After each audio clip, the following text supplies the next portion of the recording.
এটা পাৰ্টি আৰু এটা পাৰ্টিক এটাক কৰে আৰু তাৰপিছত দুটা ফয়দৰ মাজত প্ৰচণ্ড কাজিয়া লাঠি তৰোৱাল এইবিলাক চব লাঠি এইবিলাক লৈ পেলাই মাৰপিট লাগে। টোটেল 3জন ঢুকাইছে এতিয়ালৈকে। ঘৰ জ্বলাইছে, এটা ঘৰ জ্বলাই দিছে। সেই জ্বলা ঘৰটোৰ ভিতৰত আমি এটা মৃতদেহ পাইছোঁ। আমি ছাছপেক্ট কৰিছোঁ এইটো ফিমেল ডেড বডি হয়। আৰু তাৰপিছত ঘটনাৰ খবৰ পাই লগে লগে পুলিচ ইয়াত আহে, তদন্ত আৰম্ভ কৰে। আমি 14জন মানুহ এতিয়ালৈকে ডিটেইন কৰিছোঁ, বাকী তদন্ত চলি আছে। ঘৰ-দুৱাৰৰ লগত আৰু কি ক্ষতি হৈছে? ঘৰ-দুৱাৰৰ লগত আৰু বাইক চাইক কিবা জ্বলিছে ছাৰ? আপোনালোকে দেখিছে, এইটো আকৌ মই এটা এটাকৈ কোৱাৰ কোনো যুক্তি নাই। আপোনালোকে নিজেই দেখিছে, আপোনালোকে ভিজুৱেলো লৈছে।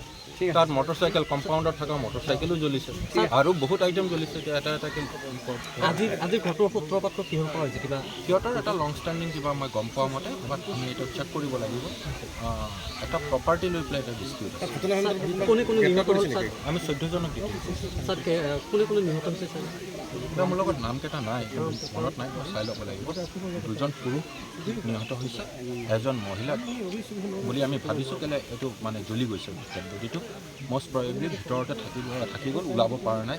আৰু আপোনালোকে দেখিছে বাৰ্ণ ডেড বডি এটা প্ৰেক্টিছৰ পৰ্যায় কেনেদৰে চলিছে? তদন্ত হ'ব, ঠিক আছে, তদন্ত চলিব। মই সিমান এটা মই সঠিক ক'ব নোৱাৰিম। তাৰমানে মই গাড়ী বাহিৰত থাকোঁ, গাড়ী চলাই। কেতিয়াবা ঘৰত আহোঁ, আহি শুনা পাওঁ দে তাহাৰ লগতে কাজিয়া অমুক তমুক এইবিলাক শুনা পাওঁ। আৰু তাৰমানে মই আহাতে মানে গাড়ী লৈ ৰাস্তাত আহাতে আমি মোটামুটি মাহত 3বাৰ না 4বাৰকৈ খানা দেয়, মাংসৰ খানা খুৱায়। এই নদীৰ তাহাৰ যিবিলাক ভাগি হয় বা সিফালৰ মানুহবিলাকক আমি মাংসৰ খানা খুৱাই মাহত 3-4বাৰ সেনেকৈ খুৱাই মানুহক একজোট কৰিছে। আজিতো মই সিমান এটা গমো নাপাওঁ। এতিয়া আহিব মই ভাড়াত গুচি যাম। মই অলৰেডি মোক বেলেগক কথা দিয়া আছে।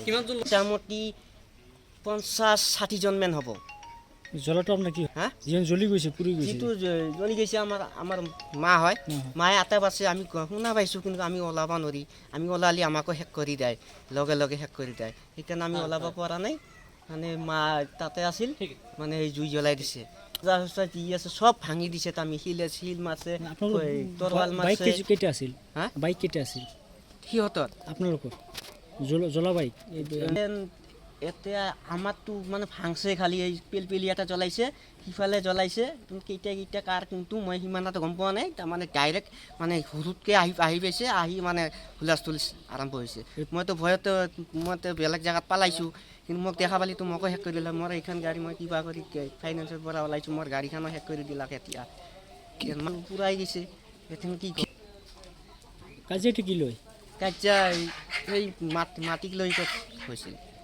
মাটি তাৰমানে বাবা যায়, আমাৰ ভাগি হয়, ভাগিৰ কাৰণে বাবাই তাতে যায়। সেই বাবাৰ কিটো ইয়াতে আহি গৈছে। এবাৰ আমাৰ হাসমতৰ ঘৰ ক'ত, আৰু হাসমত ক'ত আহিছে বাইকে দি। তাৰ পুতেক CRPF, তাৰ ভায়েক এটা পুলিচ। থানাক পুলিচক ভয়ে নকৰে, আমি কেৰেপে নকৰে পুলিচক। তাৰমানে ভায়েক এটা পুলিচ, বেটা এটা CRP, সি ডিলিয়াৰ। সেইকাৰণে নহ'লে হাসমতে কিয়তে আহিব লগা হ'ল। হাসমত যদি নাহে এইখিনি ঘটনাটো নহয়। হাসমতে পাৱাৰ দিছে, তোৰ লাগ আমি যাই আছোঁ।